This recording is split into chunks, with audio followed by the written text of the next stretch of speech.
TET परीक्षा देणारे सर्व शिक्षक बंधू भगिनींनो, मी दीपाली कुलकर्णी देशमुख माझ्या विंग्स ऑफ फिजिक्स या चॅनलमध्ये आपलं सगळ्यांचं मनपूर्वक स्वागत करते। तर आपण टीईटी परीक्षेसाठी काही व्हिडिओ तयार केलेले आहेत आणि ते असेच आहेत की ज्याच्यावर प्रश्न विचारले गेलेले आहेत, पीवायक्यू, म्हणजे ज्याने तुम्हाला कल्पना येणार आहे की कमी वेळात छान अभ्यास कसा करायचा आहे आणि कशावर भर द्यायचा। तर आज मी टॉपिक निवडलेला आहे रसायनशास्त्रातला आम्ल, आम्लारी आणि क्षार, आणि याच्यामध्ये कोणत्या पदार्थांमध्ये कोणतं आम्ल प्रेझेंट असतं, अस्तित्वात असतं, त्याच्यावरचा प्रश्न सलग टीईटी 2025 आणि टीईटी 2024 ला विचारलेला आहे। आणि म्हणून ते सगळे पदार्थांमधलं जे असलेलं आम्ल आहे ते कसं सोप्या पद्धतीने किंवा ट्रिकने लक्षात ठेवायचं हे आजच्या व्हिडिओत मी तुम्हाला सांगणार आहे। 4-5 मिनिटाचाच व्हिडिओ असणार आहे, पण ते खूप उपयुक्त असणार आहे आणि म्हणून आपलं कन्फ्युजन होतं हे सगळं लक्षात ठेवताना, आणि म्हणून काही ट्रिक वापरून आपण त्याला लक्षात कसं ठेवायचं हे आजच्या व्हिडिओत बघणार आहे। तेव्हा व्हिडिओ शेवटपर्यंत पाहूया। तर आता बघा कसं लक्षात ठेवायचं सोप्या पद्धतीने। तर मी ही आम्लांची नावं लिहून घेतली आहे जेणेकरून आपला वेळ वाचेल। तर ऍसिटिक आम्ल, मग सी आहे ना इथे, सी दिसतंय का? मग हे कशात असतं तर सिरका, सिरका म्हणजेच विनेगर। आलं का लक्षात? कशात असतं हे? सिरका म्हणजेच विनेगर, त्याच्यात ऍसिटिक आम्ल असतं। त्याच्यानंतर ऑक्झॅलिक ऍसिड। आता ऑक्स काय लक्षात ठेवायचं इथं? ऑक्स, ऑक्स म्हणजे बैल। मग हा बैल हा काय करतो तो जमिनीमध्ये मशागत करतो, है की नाही? आपण बैलाच्या सहाय्याने नांगरतो, पेरतो, म्हणजे ही मशागत करतो। आणि मग जमिनीत काय येतं तर पालक लावतो, आपण टोमॅटो लावतो, आणि म्हणून पालक, टोमॅटो, म्हणजे याच्यामध्ये कोणतं आम्ल असतं मग तर ऑक्स वरून काय लक्षात ठेवायचं? ऑक्झॅलिक आम्ल। त्याच्यामध्ये कशा कशामध्ये असतं ते? पालक मध्ये असतं, टोमॅटो मध्ये असतं। आलं का लक्षात?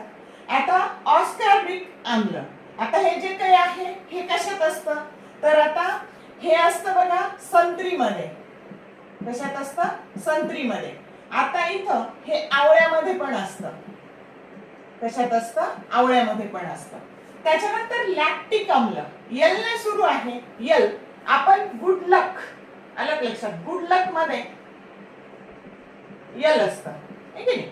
आणि आपण जेव्हा गुड लक देतो, परीक्षेला निघतो, तर बऱ्याचदा आपली आई, आजी आपल्या हातावर दही साखर देते, कारण कार्य शुभ घडण्याकरता हातावर दही साखर देण्याची पद्धत आहे। मग गुड लक, बेस्ट विशेस देण्याकरता आपण यल, दही देतो हातावर, आणि म्हणून लॅक्टिक, यल ने सुरू आहे, आणि म्हणून हे कशामध्ये असतं तर हे दही, ताक त्याच्यामध्ये असतं। आलं का लक्षात? तर आता सायट्रिक, आता सायट्रिक सी आणि सिट्रस फळ, सिट्रस फळ कोणते कोणते असतात तर लिंबू, संत्रा, मोसंबी, इथे पण हे मोसंबी येऊ शकतं बघा।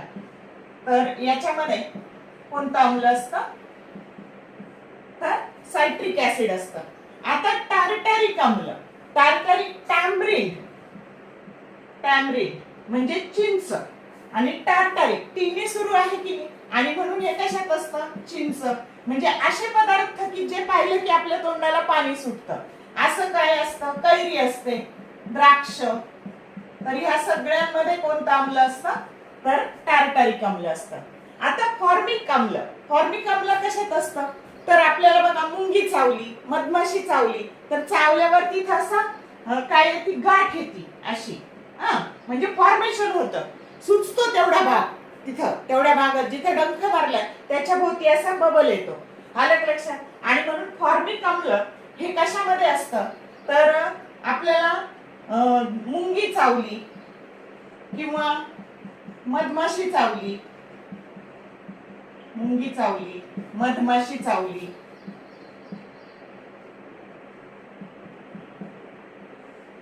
आता नेटल का डंक, नेटल म्हणजे कंडाली, ही अशी वनस्पती आहे ती जर आपल्या शरीराला लागली तर त्याने सुद्धा फॉर्मिक आम्ल आपल्या शरीरात तयार होतं।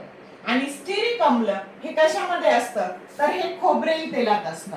कशात असतं तर खोबरेल तेलात असतं। तर अशा पद्धतीने आपण हे असे शॉर्टकट ट्रिक लक्षात ठेवून कोणत्या पदार्थामध्ये कोणतं आम्ल आहे हे लक्षात ठेवू शकतो. आता आपण PYQ बघू. हा प्रश्न TET 2025 ला विचारलाय बघा. तर प्रश्न असा आहे, खालीलपैकी चुकीची जोडी निवडा. पर्याय 1 व्हिनेगर ॲसिटिक आम्ल, 2 चिंच टार्टारिक आम्ल, 3 टोमॅटो ॲस्कॉर्बिक आम्ल आणि 4 लिंबू सायट्रिक आम्ल. तर आता बघा, व्हिनेगरमध्ये असतं ॲसिटिक आम्ल, सी म्हणजे सिरका. चिंच टॅमरिन टार्टरिक, बरोबर आहे दुसरी जोडी. पण तिसरी टोमॅटोमध्ये ॲस्पर्बिक आम्ल नसतं, तर ते कशात असतं? आवळा, संत्री, लिंबू याच्यात असतं. टोमॅटोमध्ये ऑक्झॅलिक, ऑक्स बैल असं लक्षात ठेवायला लावलेलं आहे आणि म्हणून चुकीची जोडी तिसरी आहे. चौथा पर्याय जो आहे लिंबू, त्याच्यात सिट्रस फळं, त्याच्यात लिंबू, तर चौथी पण बरोबर आहे. म्हणजे करेक्ट ऑप्शन काय आला मग तुमचा? 3 टोमॅटो. आलं का लक्षात? 3 नंबरची जी काही जोडी आहे ऑप्शन 3 हा चुकीचा आहे. कळलं उत्तर? आता TET 2024 ला पण याच्यावर प्रश्न आलेला आहे. फक्त इथं काय आलेलं आहे? योग्य जोड्या जुळवा.